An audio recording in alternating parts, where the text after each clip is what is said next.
Good day, everyone. Welcome once again to Education 502 Methods of Research. This video lecture is intended primarily for my students at the Graduate School of Eastern Visayas State University who are taking Master of Education and PhD in Education.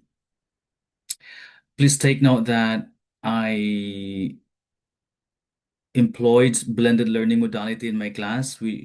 Wherein I combine face-to-face sessions and asynchronous sessions with Moodle as my learning management system. So what I do is pre-record my lectures on the steps or techniques in writing a research proposal or thesis and dissertation proposal. And then I upload the recorded video lecture to Moodle. So in that way, my students can refer to my lectures when they need it, especially when they write their proposal or their thesis or dissertation proposal. And then for today's lecture, I'll be talking about how to write the methodology of a qualitative research design with rapid ethnography as design, with a qualitative research method with rapid ethnography as research design. Please take note as well that as you can see in my previous lecture, I talk about the methodology of a phenomenological research design. Please take note that we know very well that there are two types of research in terms of method, quali and quanti. And then under each method, we have different research designs. So for example, under quantitative research design, we have descriptive, under quantitative research method, we have we have descriptive research design, correlational research design, experimental research design, and quasi-experimental research design.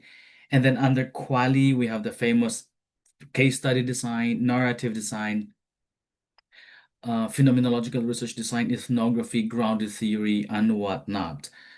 And so we know very well as well that each research design, be it under quali or quanti, has its own unique and distinct way or manner of writing the protocol in the actual gathering of data. So that is why under the methodology section or chapter, I have a series of lectures on how to write the methodology of a specific research design. So for my video lecture on other research design like case study design, narrative design, correlational research design, phenomenological research design, you can refer to the description box below for the links. So I have recorded a lecture on how to write the methodology of a phenomenological research design, and I'll be recording more in the future. So for today's lecture, again, I'll talk about rapid ethnography or writing the methodology of a qualitative research using rapid ethnography as design. Okay, and I proceed to for the next um slide. I'll talk about first about the parts of a methodology and whatever type of methodology or method we're employing in our study, whether it's quali or quanti, the parts are almost the same. So we have the introduction, then research design, locale and participants, data gathering procedure, data analysis, and ethical consideration. So these are the standard components of a methodology of of either quali and quanti research, quali and quanti research methods. And please take note as well that in some formats, they separate the sections on design and instruments and locale and participants. In my case, I fuse them because my argument or the format that I follow is that follow the argument that design and instrument go hand in hand as well as local and participant. So in my case, I fuse the two. So in the second part, you have design and instruments, and then third part, local and participants. But please take note that there is no one size fits all standard in following the the parts of a methodology chapter. So, but to be safe, just refer to the format of your school or when you're preparing a research proposal for grant purposes, for grant application purposes, you may refer to the guidelines of that funding agency or the guidelines of the journal if you intend to publish the paper. Okay, but for my lectures, I'll use this classic, content of a methodology. So introduction, research design and instruments, local and participants, data gathering procedure, data analysis, and ethical consideration. So in my previous lecture, I use almost the same part, of course. So the first three slides are almost the same. Anyway, so the introductory part describes the systematic procedures used to explore and interpret the needs of the Ati people in Panay Island. Please take note that in the next slides, I'll be sharing with you, showing to you our research on the Ati people in Panay, where we employed rapid ethnography as design. So that is why in this example, I said we use the introductory part describes the systematic procedures used to explore and interpret the needs of the Ati people in Panay Island, because our study that employs rapid ethnography is about determining the needs of the Ati people in Panay Island. And then the design and instrument section explains the chosen research design and details the instruments used for data collection and ensures that they are appropriate, reliable, and aligned with the study's objective and research questions. And then the locale describes very briefly the geographical setting of the study and provide a clear account of the participant selection process, including the inclusion criteria and demographic details to establish the context and relevance of the research. And data gathering procedure outlines the step-by-step process of how data will be collected. And then there's the data analysis section, which explains the methods and procedures used to organize, interpret, and draw meaning from the collected data.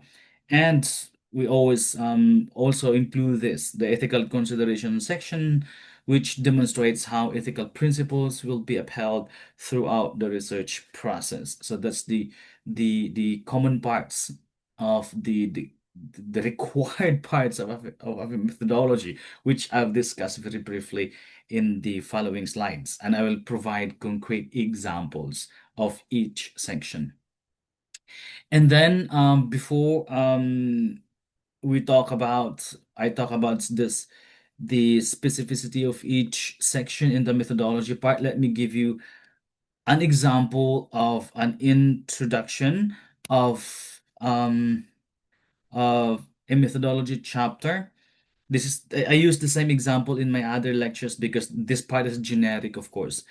And then I did not change, of course, the topic, but the idea is this is how we this is an example of the introduction of a methodology chapter. And you may notice it's chapter 2 because it's qualitative research method. So the review of related literature, which many scholars consider as chapter 2, is incorporated in chapter 1. So normally chapter 2 is the methodology part in the format that I follow. Okay, so let's now dive right into each part of the methodology section of the rapid ethnography. So this is an example of a methodology part.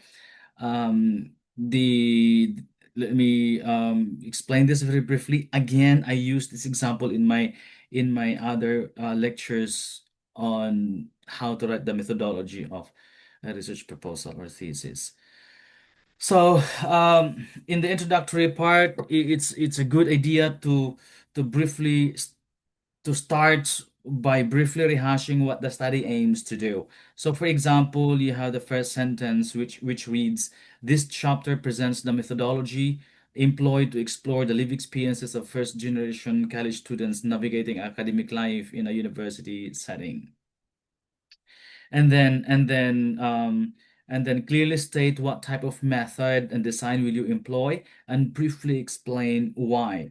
So, for example, in the second sentence, it reads, a qualitative phenomenological research design was chosen to capture the personal meanings and interpretations of participants' experiences, and then provide a brief rationale for choosing this design and how it aligns with your research questions. For example, sentence number three reads, this approach is appropriate as it seeks to understand how individuals perceive and make sense of their educational journeys. The study focuses on uncovering common themes and essences through in-depth interview. And lastly, you set the stage. So after giving an idea of what the study aims to do and the method and design that you will employ in your study, the last um, point that you need to emphasize in the introduction is setting the stage for the subsequent sections rather, by outlining the chapter's focus on data collection and analysis procedure. So, in other words, you give your readers or your panel an overview of what will happen in the following sections in the methodology chapter. Okay, so for example, you say, this chapter details the research design, participant selection, data collection methods, ethical considerations, and the procedures used for analyzing and interpreting the qualitative data. So this is a concrete example again of how we write the introductory part of the methodology chapter of a qualitative research method that employs, in this case, rapid ethnography as design. Okay, let me proceed to, by the way, before I proceed to the next section, this is the example of a research that employs a rapid ethnography. So as you can see here, the title is Unveiling the Aspirations of the Ati People in Panay Island, a Transformative Needs Assessment. As you can see, there are the three authors here. We have Anicito Cotillas of Cebu Technological University, and then John Paul Petrola of the University of San Agustin, and yours truly. So as you can see, I show this example because I want to prove to my students that when I teach research or when I teach a particular topic, I do not just teach something that I don't practice. So what I teach in my class, especially in the graduate school, is a product, of course, of my own study of an understanding of the topic and actual performance of that technique, of that steps. So in what follows, I'll be presenting to you the methodology sections of our study, unveiling the aspirations of Dati people in Panay Island, a transformative needs assessment. Okay, a study which aims to determine, and assess the needs of the Ati people. So, again, this is to show that what I am teaching with you, my students in research, are actually indeed based on my own output. Okay, so that's it. Let me proceed to the next section, the design and instrument section. So here, what I will do, just like in my other lectures, is give some idea on how to prepare and write this section, and then provide you with some examples, again, based on our own research. So for the this design and instruments, first introduce the research design by stating clearly that the study employed rapid ethnography as its research design. And please take note that I now use the past tense form, like the study employed, because again, this is already a completed research. So the paper is now in the process. We are now in the process of publishing our study in of course, in a Scopus Index journal. In my previous lecture on how to write the methodology of a qualitative research method employing phenomenological research design, I used the future tense there because it was a research proposal, using employing our own study again. So this one is completed. So again, I use the past tense. And then explaining what how again introduce the research design by explaining what rapid ethnography is and justifying why it is appropriate for the study. And then mentioning that it allows researchers to gather deep cultural insights within a limited time, especially when long-term immersion is not feasible. So take note, we are employing rapid ethnography. So, and I think you already know what ethnography is. So when we say classic ethnography, that most anthropologists employed, in traditional or classic ethnography, researchers or ethnographers immerse themselves in the community or in the field for at least 3 months or 4 months or 6 months or even 1 year or years in order to study a particular phenomenon. That's classic. Traditional ethnography. But if you don't have the luxury of time because let's say you're a professor in a university or you're teaching or you're a student and you don't have and you cannot afford to leave your work and spend at least 3 months or 4 months in the community, you can employ rapid ethnography wherein you spend 3 to 4 days or even 5 days or 1 week in the community and study the phenomenon, that you wish, of course, that you wish to study. But you do it in rapid ethnography, you go to the field several times. In the case of our study, we went to the research locale 4 times, to do rapid ethnography. So, for example, the design section of our study reads, this study employed rapid ethnography as research design. And then we define what rapid ethnography is. It reads, rapid ethnography is a condensed form of traditional ethnographic research that enables the collection of rich contextual data within a shorter time frame.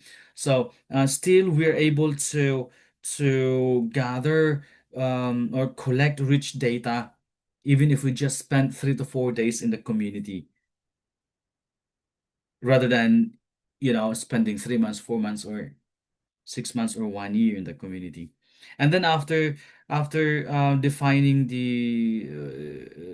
rapid ethnography, I cited Vindrola Padras because we do not invent the definition of rapid ethnography. We borrowed the Vindrola Padras definition. So we cite him here. Let me continue. It is particularly suitable when extended field immersion is impractical, which allows the researchers to explore community dynamics efficiently while maintaining depth and rigor. So even if we spend shorter time in the community, still rapid ethnography maintains depth and rigor. So that's an example of how we write the design section. Um, Then second, explain the relevance of rapid ethnography to the study by discussing why rapid ethnography fits the research purpose, linking it to the goal of understanding the aspirations, needs, and lived experiences of the Ati people within a transformative framework. Take note again that our study aims to determine the needs or to determine and assess the needs of the Ati indigenous people. For example, it reads, the design was deemed appropriate since the study sought to uncover the aspirations and developmental needs of the Ati community within their cultural context. Rapid ethnography enabled the researchers to engage meaningfully with the community and capture their lived experiences without requiring prolonged immersion. Again, in the case of traditional ethnography, 3, 4 months, 6 months, 1 year. Okay. Third, describe the instrument. So that's the design section. This time we talk about the instrument. So describe the instrument by enumerating and briefly explaining the 3 instruments used: interviews, observations, and focus group discussion. So please take note that in our study, Again, in determining the needs, in assessing, determining and assessing the needs of the Ati people in the Ati people in Panay Island, we use interviews, observations, and focus group discussion as research instrument. We know very well, of course, that in qualitative research, the primary instrument is the researcher or are the researcher, because it is the researchers who engage with the people in the community, talk to them, observe things. So we are the primary instrument in qualitative research. But we have secondary instrument, and these are in the form of interviews, observations, and focus group discussion. And then again, going back to my point, in our study, assessing the needs of the Ati indigenous people in Panay Island with rapid ethnography as research design, we use or we employ interviews, observations, and focus group discussions. So you have to enumerate that and explain that very briefly in the instrument section. And then discuss the purpose of each triangulating data. For example, the instrument section reads, of our study reads, to ensure methodological triangulation and comprehensive data collection, the study employed three primary research instruments, namely interviews, observations, and focus group discussion, because we only have one focus group discussion. The interviews serve as a means to gather personal insights and individual perspectives from the Ati people, which allow them to express their aspirations, lived experiences, and perceived needs in their own words. These one-on-one encounters provided a deeper understanding of their personal narratives and how they envision the community's future. Meanwhile, observations were conducted to capture the contextual realities within the community, specifically the social interactions, daily routines, and cultural practices that reflect the Ati people's way of life. This method enabled the researchers to situate the participants' experiences within their natural setting. Lastly, the focus group discussion offered a collective platform where participants could share and reflect upon their common challenges, aspirations, and priorities. Through this process, the researchers were able to uncover shared meanings and community driven goals that complemented the individual and observational data, which results in a more holistic understanding of the Ati people's transformative needs. So if we combine the three things that I mentioned, or we combine the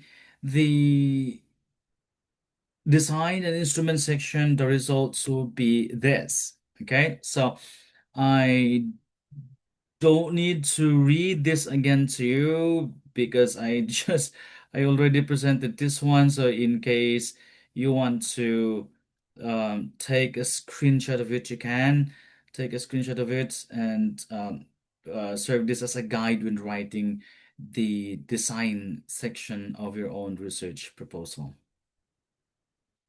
Okay.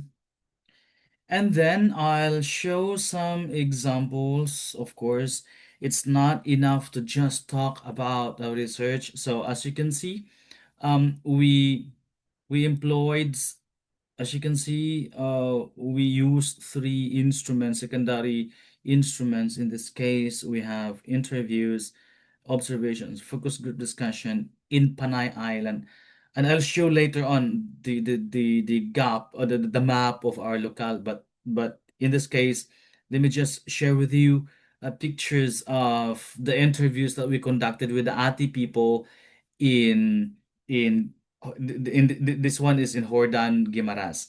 Okay, so these are some of the elders of the Ati community in Hordan Guimaras. And then we are supposed to have the interview with our key informants, but some of the people in the community became so interested about what we're doing. So some youth and members in the community join us in the interview, which did not in the first place distract the interview. So we allow them, of course. So this is the first picture of our interview. This is group interview of the Ati people in Hordan Guimaras. And then we have that's the three of us. We have Dr. Cotillas on the far on the left side, left, right, or left from my end, and then Dr. Cotillas of CTU Argao, Cebu Technological University Argao campus, and then Professor John Paul Petrola at the center of the University of San Agustin. He is also currently serving as director of the CHIC Center for Heritage and Indigenous Studies of the University of San Agustin, and yours truly, of course. That's another picture of us. And then here, this is the Indigenous Community Center in Hordan, Guimaras, and we conducted after the group interview here, we conducted in this um uh in this place one-on-one interviews with some of the key informants. Okay, so um, that's it. And then there we were inside the community. So even if the interview is one-on-one, still people in the community are interested to join or to observe how we do things inside the community center. And that's us. Uh, and then we have on the left side on the right beside Dr. Cotillas is the representative from NCIP, the National Commission for Indigenous People. Because every time we go to the community, especially if we involve Indigenous people, there should always be one of the rules of thumbs, or not the rules of thumb, but one of the rules that we need to follow is that um, there must be someone from the NCIP that will accompany us in conducting field works with indigenous peoples. Wherever you go in the Philippines, that's yeah the rule. Okay, so that's it. And then I'll show more pictures later when I go to the other section. So that's how we write the design and instrument section of this research. Let me now proceed to the locale and participant. So just some techniques and steps on how to write the locale and participants of this section. So first, begin with a clear description of the locale by introducing the geographical scope of the study, mentioning that the study was conducted in four key areas in Panay Island. We conducted we yeah the study includes four key areas in Panay Island, and then including the specific timeline of data gathering. This is a must, especially in ethnographic, especially in rapid ethnography. And please take note that this shows the researchers' sustained engagement and immersion across different periods. So we do not just go to the community once, we were there four times. Because this is rapid ethnography, again, we just spent 3 to 4 days there, and one visit is not enough. So you have to go there several times. For example, in writing the locale of this study again, it reads, the locale of this study includes four areas in Panay Island, namely the city of Iloilo, province of Iloilo, municipality of Tobias Fornier, province of Antique, municipality of Domaral, province of Capiz, and municipality of Hordan, province of Guimaras. Data gathering was conducted in these locales four times in 2024. First, on January 16 to 19, 2024, second on May 5 to 11, 2024, third on June 25 to 29, 2024, and fourth October 15 to 19, 2024. So we do not lie about this. We mentioned that in the methodology, and then we have pictures to show, of course, that we've been there, that we did our study sincerely, conscientiously, and honestly. Okay, so and then after briefly describing our locale, and then This is not necessary, but it helps if you provide, a map, a picture of the locale. So, as you can see there, the Panay Island in the Philippines are composed of four provinces, of course. Capiz, Iloilo, Guimaras, and Antique. So that's the map on the top left side of the picture. You have it there, the Philippines, and then we um how do we say that we put there a sign, a red sign where we can find Panay Island.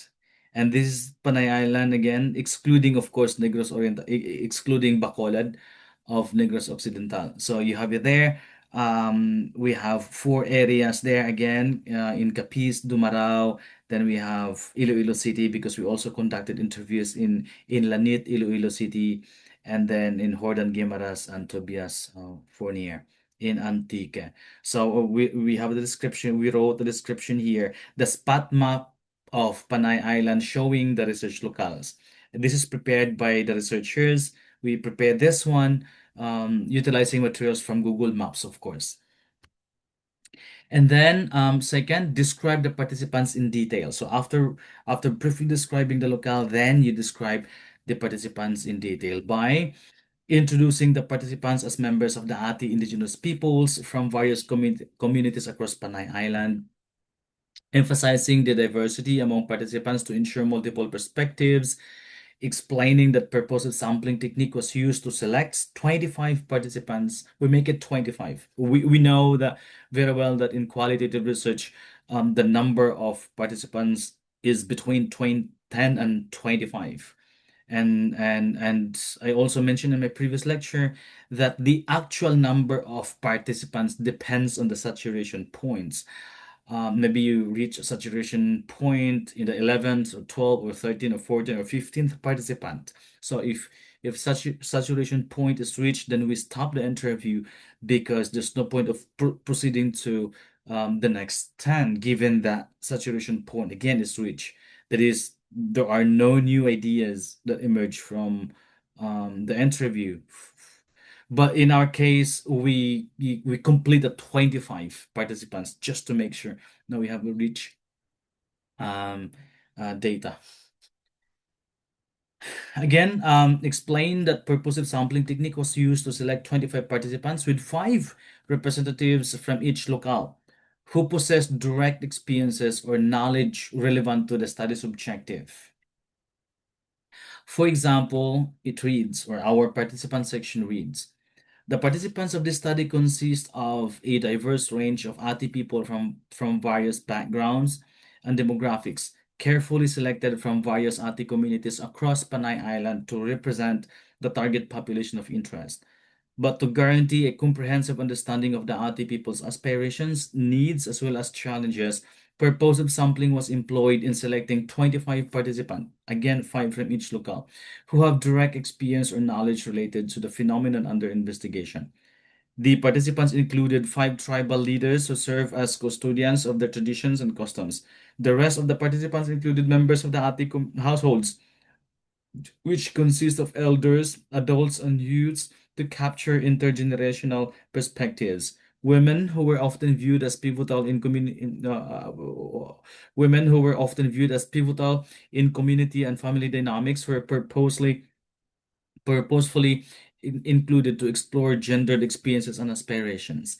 And as you notice, we don't include the age of the participants because, in fact, in the indigenous communities, people don't know their age. Most of them do not know their age because they forgot when they were born. So we intentionally, silence their age, or well, yeah, intentionally do not mention their age. So we just say elders, adults, and youths. Okay, so that's an example. That's the first paragraph of our participant section.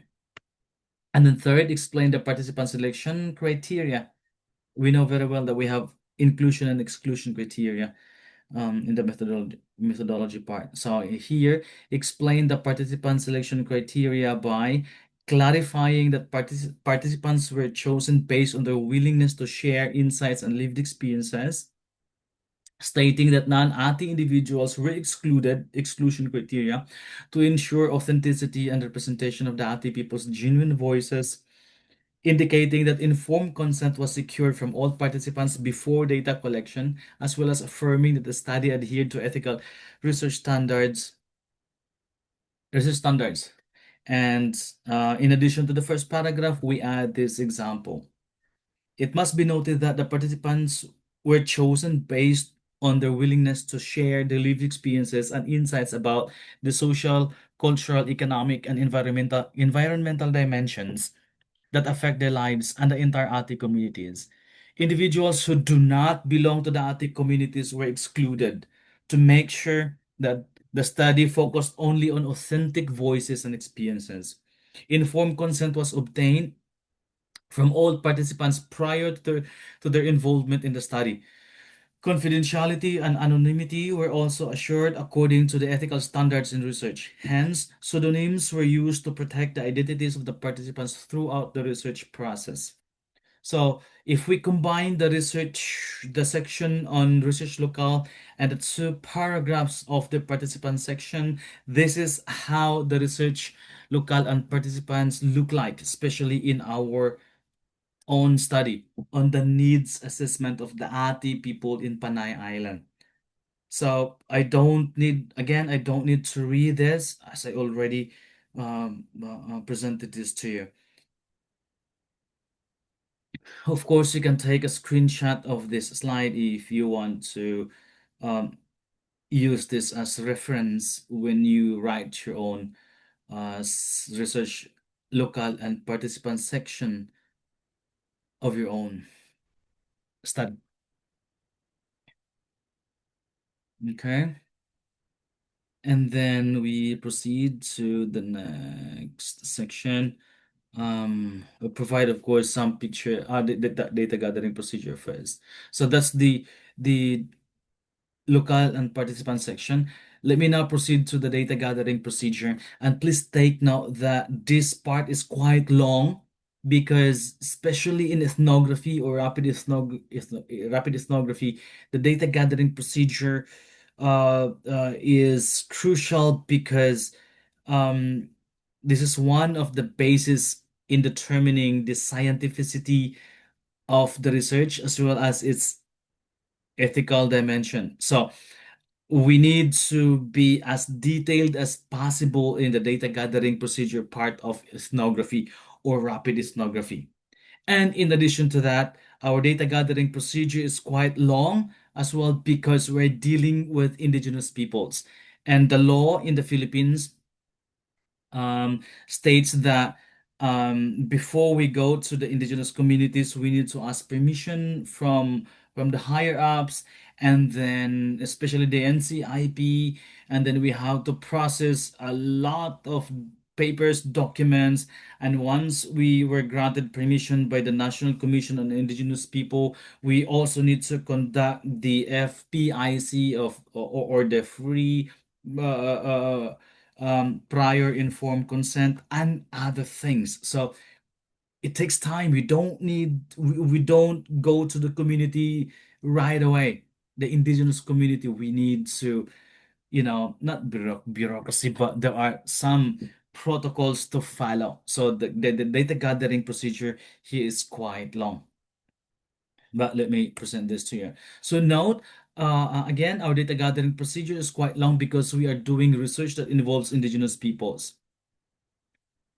So first, review ethical and legal guidelines such as the Administrative Order Number 1 Series of 2012 of the National Commission on Indigenous Peoples, titled The Indigenous Knowledge Systems and Practices, IKSPs as we know it, and Customary Laws, Research and Documentation Guidelines of 2012. So if you intend to study, do research with indigenous community or peoples in the Philippines, this is a must. You must review the administrative order, review the IKSPs and other customary laws, and follow the procedures because there are procedures to follow it and apply for, permission and whatnot. And please take note that this document provided comprehensive direction on the ethical and legal procedures necessary for conducting research within indigenous communities in the Philippines. And this document outlined the requirements for securing application forms, paying the prescribed fees, and submitting the necessary documentation to NCIP prior to data collection. So, and I want to emphasize as early as now at this point, because this is one of the mistakes that young scholars commit, that when they are done with, for example, if they're taking master's or PhD, when they are done with their thesis proposal defense, when they're approved and they're now given the go signal to go and gather their data, most of the time, researchers, especially those who are not guided properly, go directly to the community or to DepEd or to the field and gather the data without following the ethical standards procedure in data gathering. So, like for example, before you conduct an interview in the Department of Education, for example, in the Philippines, before you go to, let's say, if your participants are are math teachers of Leyte National High School. So before you go to Leyte National High School and identify and interview math teachers and talk about their lived experiences in teaching that, subject and other things, you need to ask permission from the SDS, the school's division superintendents, and then to the principal. And after that, you need to and after securing permits from the SDS and the principal, you need as well to uh, seek permission from your participants, like like the math teachers, and write to them and secure their consent and all stuff for that matter. So there are rules to follow before you actually gather the data. Even in quantitative research, when you do the survey, do not just send the Google form or leave the interview or survey questionnaire on the table of the teacher. It is as if they're required to do it. You must follow the ethical and legal guidelines, like securing the consent first of the participants or the respondents. If he or she is willing to participate, and secure their informed consent, explain to them the ethical and legal procedures. Like they can withdraw from participating in the study anytime they want and things like that. So again, the point is there are procedures, protocol to follow. Do not just go directly to the community, to the field, and conduct the data. That's very unethical. Anyway, let me proceed. Second, conduct preliminary consultation and community entry. This involves consultations with in our case, this involves consultations with the NCIP Region 6 to present the research objectives, methods, and potential benefits for the ATI communities. So as you can see, we have a research proposal that aims to again determine and assess the needs of the ATI people. So we have a full-blown research proposal, and when we secure permit from the NCIP Region 6 in Iloilo, we don't go directly to the community again. We go first to the office and then present to the director or to the person in charge of the permits and other things, our research proposal. So we and present to them what the research aims to do, the methods that we're going to employ, and we of course explaining the potential benefits of for the ATI communities. So again, note this stage aimed to promote transparency and mutual understanding between the research team and the indigenous community. So, um, so again, we do not go directly to the community, and it takes time before you can actually conduct the actual data gathering of your study. And then during this phase, the researchers executed an undertaking in good faith to comply with NCIP guidelines. Okay. There are forms to um, fill in and then, execute an undertaking. So, note a series of meetings followed, including the preparation and approval of work and financial plans. So, this is part of the requirements. Again, when you're doing research with the indigenous communities, I'm talking about the indigenous communities. So, we need this requirement. And we do this in collaboration with the ATI elders and leaders. Then, after obtaining approval from the Ati communities, a memorandum of agreement was signed between the researchers and the community representatives. We have a MOA with the Ati communities in Iloilo in our study. And the memorandum of agreements, the MOA was prepared and signed after we secured permit from the NCIP. And notes only then were participants identified according to the inclusion and exclusion criteria established for the study. So you see, when everything is prepared, got the permission, secured the permission from the NCIP, and then we have the MOA, then we proceed to identifying our participants based on the inclusion and exclusion criteria that we stipulate in the research and participant section. So it's not that easy. And this is to show you an example, a picture of an office of the NCIP in Region 6 in Iloilo, Western Visayas. Region 7 is Central Visayas, Region 8 is Eastern Visayas.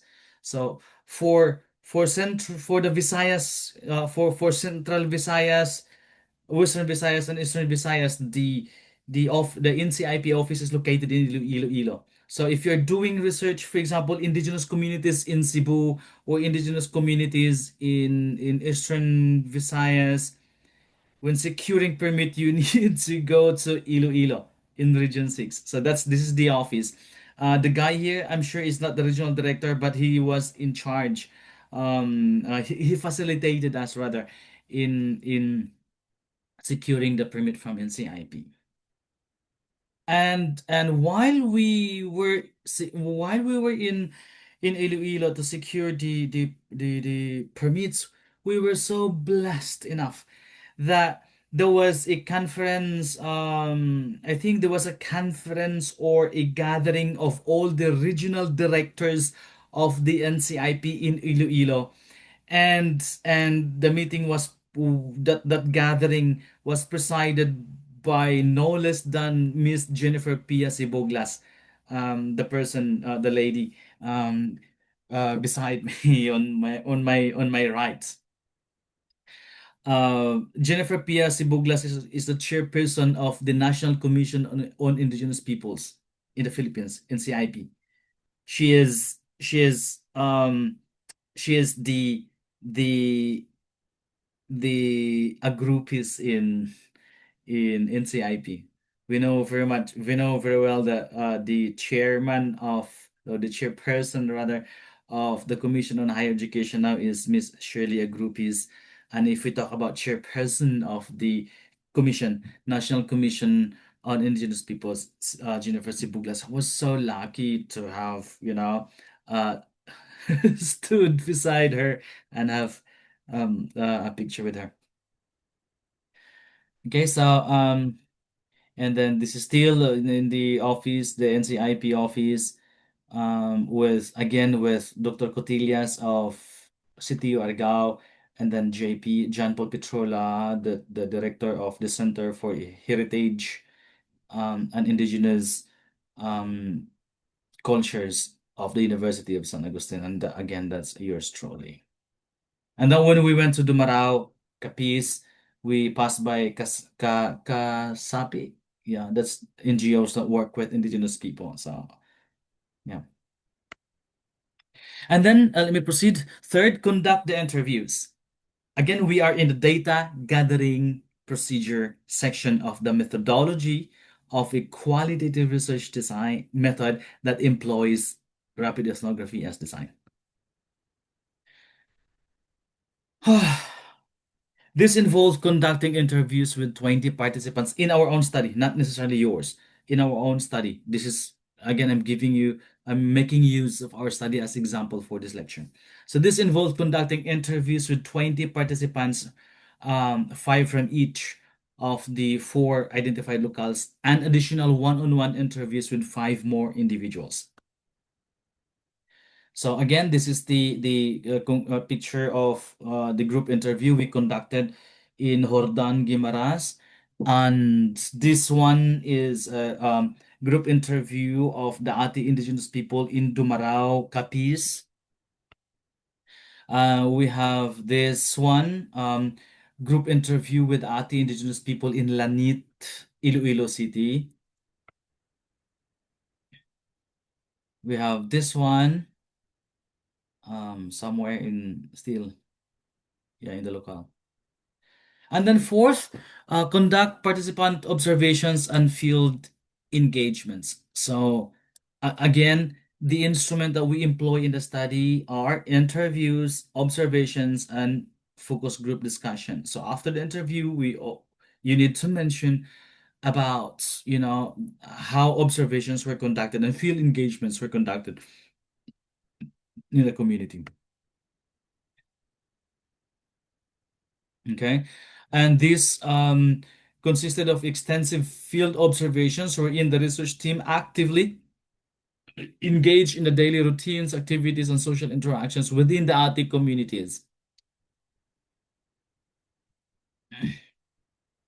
And then field notes were meticulously written to document contextual and environmental details. So this is an example of how we conducted field observations and do some field notes in Capiz, in Dumarao, Capiz. Of course, we have pictures of other communities, but I don't have time for that in this lecture. So this is another field observations and doing some field notes in the community in Hord and Guimaras. Okay. And then fifth, conduct focus group discussion. The focus group discussion involved 8 participants with extensive experience and knowledge related to the topic, to the research topic. And then participants were carefully selected to represent diverse backgrounds, age groups, and genders to ensure balanced and inclusive representation. The FGD was held in a quiet and spacious restaurant in Iloilo City to provide a neutral, comfortable, and conducive environment for open conversation, especially since participants came from different remote communities in Panay Island. And then broad and open-ended questions were posed to elicit narratives and perspectives, with probing questions used to explore key issues in greater depth. And then a trained facilitator, myself, guided the discussion to maintain focus and encourage participation, while a recorder documented all significant insights and exchanges for subsequent analysis. So this is a picture of our focus group discussion in one of the restaurants in Iloilo City. So that's me again in the yellow polo shirt, and Professor John Paul Petrola, standing on the far uh, corner of the place. So this is to show you everyone that we do not just we we do not bluff in terms of how we gather our data. So we are so lucky that we have enough funds for this study so that we can afford to invite, our participants and provide them food and transportation and whatnot. And I thank, of course, the efforts of Professor John Paul Petrola of the University of San Agustin. He is so amazing in securing funding and providing, resources and taking care of the other indigenous people. I think this guy, John Paul Petro, is really amazing. And the Ati people in Panay Island loved him so much. So I facilitated the focus group discussion. And as you can see, we have it here, the tribal leaders of the Ati communities in the four areas that I mentioned. And as you observe, there are only, I think, in the focus group discussion there are eight of them. There are only two males because most of the tribal leaders in the Ati communities in Panay are women. And we have another study on that, exploring or determining the reason why most of, I should say, 80 to 90% of the tribal leaders in the Ati communities in Panay Island are women. That's something amazing for us. But anyway, that's for our other study. Okay, so this is to show you again that we conducted the focus group discussion. So we have the group interview, one-on-one interview, field notes and all field observations, and the focus group discussion. We have all the proofs to this. When we prepare our documents, when we prepare our manuscript for publication, we provide some pictures, of course, to show that indeed, the data gathering procedure was scientific and ethical at the same time. Okay, so if we and I don't need to. This is quite long. Let me read the data gathering procedure. So the data gathering procedure is quite long. Let me read it fast, quickly. So, data gathering procedure to make sure that the entire data gathering process is both scientifically and ethically sound and culturally sensitive, proper protocol was followed conscientiously. Hence, prior to engaging with the participants through interviews, observations, and focus group discussion, specific measures were taken to ensure that the research is conducted in a manner that respects the culture, rights, and dignity of the Ati people. First, Administrative Order Number 1, Series of 2012 of the Commission on Indigenous Peoples, titled The Indigenous Knowledge Systems and Practices and Customary Laws Research and Documentation Guidelines of 2012, was reviewed. This document provided comprehensive guidance on the procedures for conducting research in indigenous communities in the Philippines. It outlined the necessary steps, including securing an application form, paying the required fees, and submitting all the mandated documents to NCIP prior to entering the communities and collecting data. Second, a preliminary consultation with the NCIP Region 6 was conducted to discuss the research objectives, methods, and its potential benefits to the Ati communities. Its main intention was to guarantee transparency and establish a foundation for mutual understanding and collaboration. It was also during this stage that the research team executed an undertaking in good faith that they shall abide by the guidelines set forth in the above mentioned admin order. A meeting between the researchers and the NCIP personnel, as we showed in the picture, followed to discuss and prepare the work and financial plan in consultation with the ATI elders and leaders. After the WFP was approved, a conference with the members of the ATI communities was held to present the purpose of the research, the methodology that would be employed, and other relevant information like the benefits that the participants might get from the research project. After approval from the Ati communities was secured, a memorandum of agreement was entered into between the researchers and the Ati communities. Identification of the participants according to the inclusion and exclusion criteria followed. Third, interviews with the 20 participants, 5 from each locale, and one-on-one interviews with other 5 participants were conducted. With the use of an interview guide with open-ended questions in Hiligaynon language, consistency was established while allowing participants the freedom to elaborate on topics they deem significant or say anything they wish relevant to the study or not. What happened? Wait.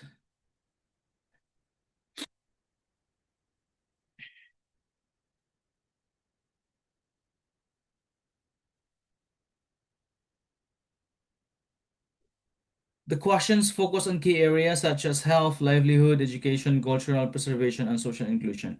The interviews were conducted within the ATI community spaces and in settings that the participants were familiar and comfortable with. Audio recordings and detailed field notes were taken with the consent of the participants to safeguard the richness of their narratives, as well as capture insights implied by their statements along the interviews. Fourth, the research team engaged in daily activities, events, and interactions in the communities during each visit. They observed both participants and non-participants and took field notes on behaviors, practices, rituals, communication patterns, and other relevant aspects. The context, setting, and relevant factors were also taken into consideration. It must be noted that the research team assume a reflexive role in the conduct of the observations to make sure that they are aware of their own biases, assumptions, and positionality as researchers. They also reflected on their role and influence in the field and mindful that their presence in the community may influence the way in which the Ati people in the community interact with each other. And fifth, a focus group discussion was conducted with eight participants who have the most direct experience and knowledge on the topic under investigation. The participants were selected from diverse background, age group, and genders to ensure balanced and inclusive representation.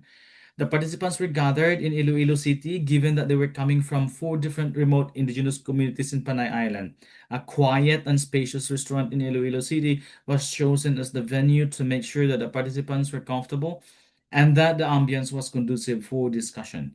The questions were then framed in a broad manner to encourage participants to share their experiences and opinions. However, probing questions were included to delve deeper into the specific areas of interest. A facilitator was assigned so that the discussion proceeds in an orderly manner and to ensure that the discussion is interactive and participatory.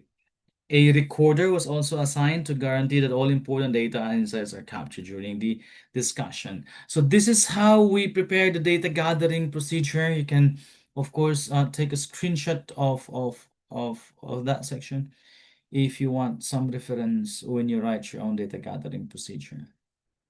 And the data analysis, let me present this fast. First, conduct data familiarization and coding. This involves the researchers immersing themselves in the collected data to ensure a deep understanding of the participant's narrative. A verbatim transcriptions we need to transcribe our interviews. It's a must because that's the basis of our data analysis when we make a thematic analysis, for example. Okay, so verbatim transcriptions of interviews were meticulously prepared and cross-checked against audio recordings for accuracy. We prepared two versions of our transcription, um, um, in Hiligaynon and in English. Field notes and translated materials from Hiligaynon to English were then reviewed and organized to preserve the authenticity of the participants' voices. Generating initial codes by systematically identifying significant features and assigning descriptive labels to text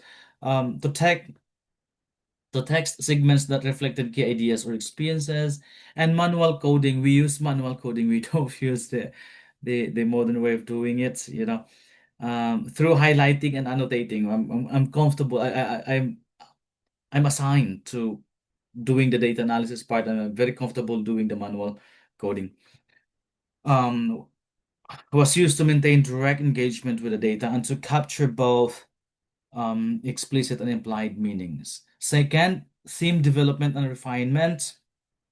Here, we identify and refine broader themes from the generated codes. Let me just make it fast a bit. It's more than an hour already.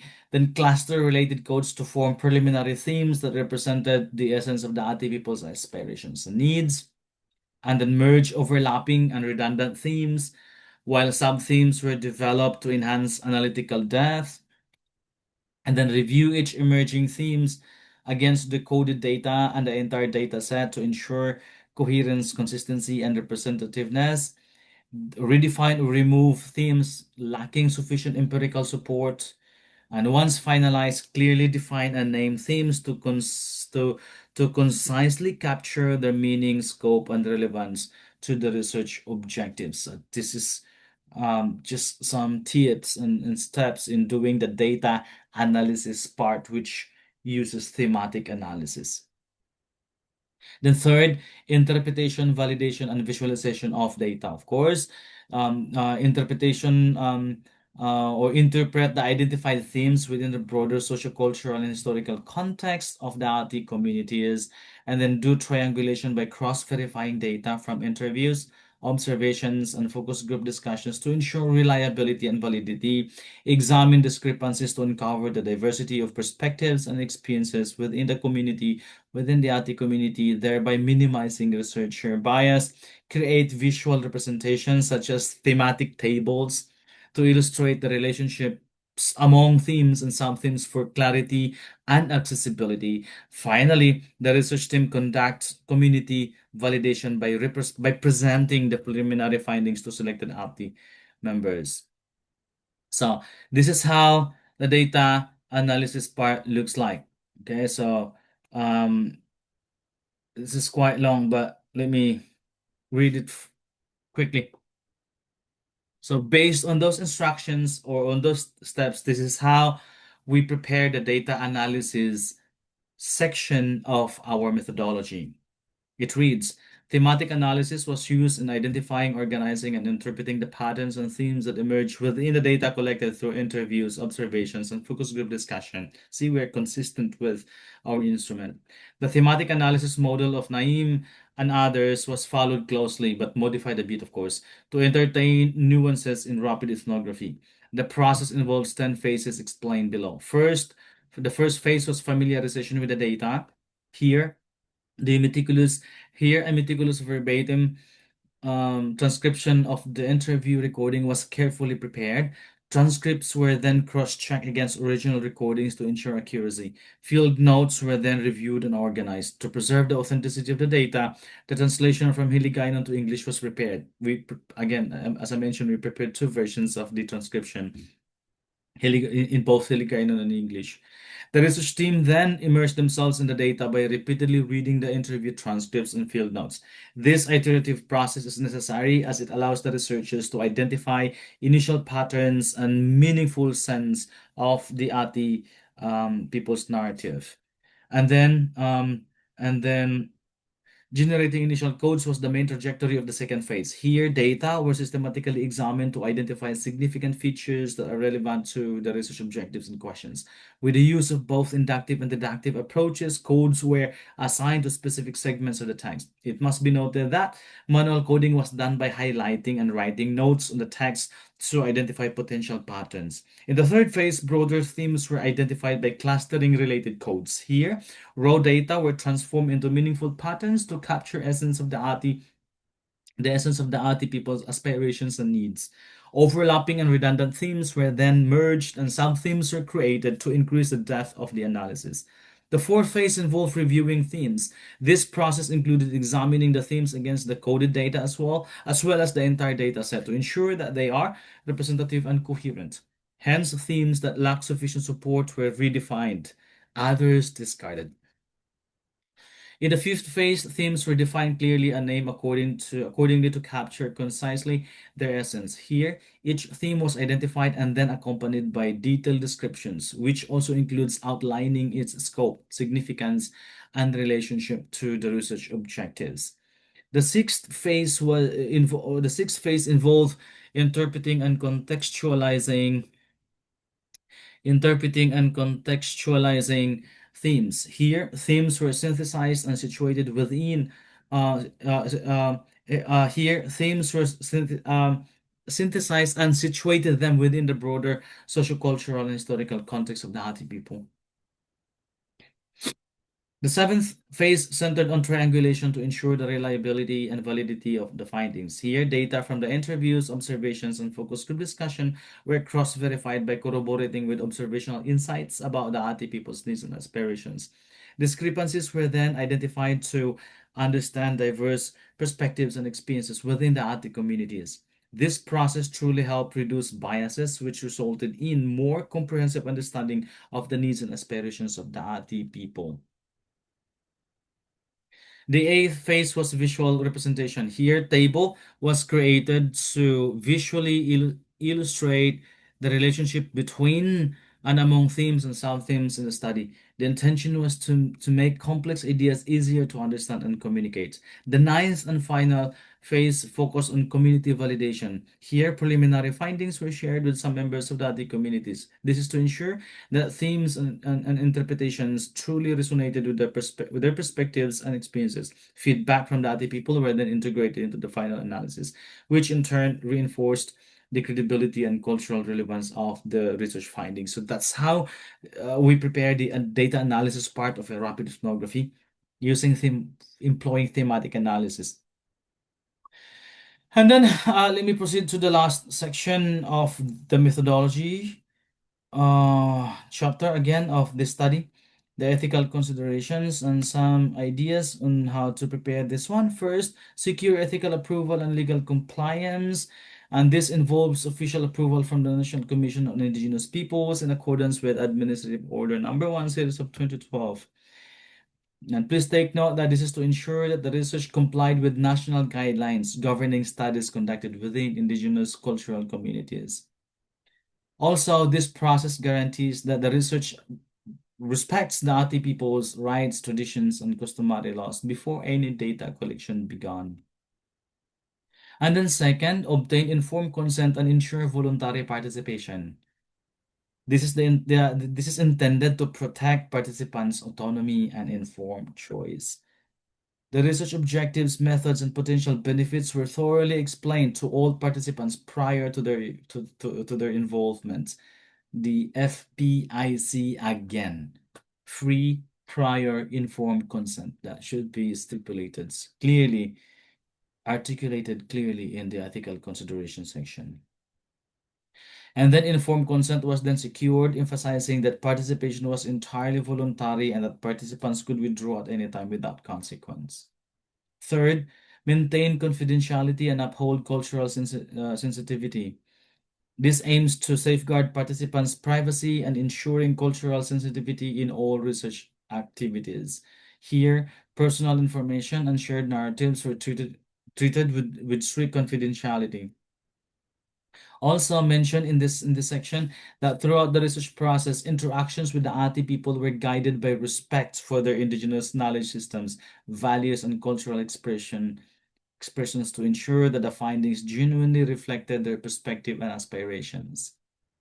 Okay, and then this is a sample of the ethical consideration, and it reads, the study strictly adhered to ethical standards to ensure respect for the rights, culture, and dignity of the Ati people. Prior to data collection, approval was secured from the National Commission on Indigenous Peoples in accordance with Administrative Order Number 1, Series of 2012. Informed consent was obtained from all participants after fully explaining the study's objectives, methods, and potential benefits. Participation, participation was voluntary, and confidentiality of information was maintained throughout the research process. Cross cultural sensitivity and respect for indigenous knowledge systems guided all interactions to ensure that the research outcomes genuinely reflected the Ati community's perspective and aspirations. So that's how we write the ethical consideration section, and that's how we write the methodology chapter or the methodology parts of a qualitative research method that employs rapid ethnography as research design. That's all for today's lecture on how to write the methodology of a rapid ethnography. Thank you very much, and I hope this video lecture helps.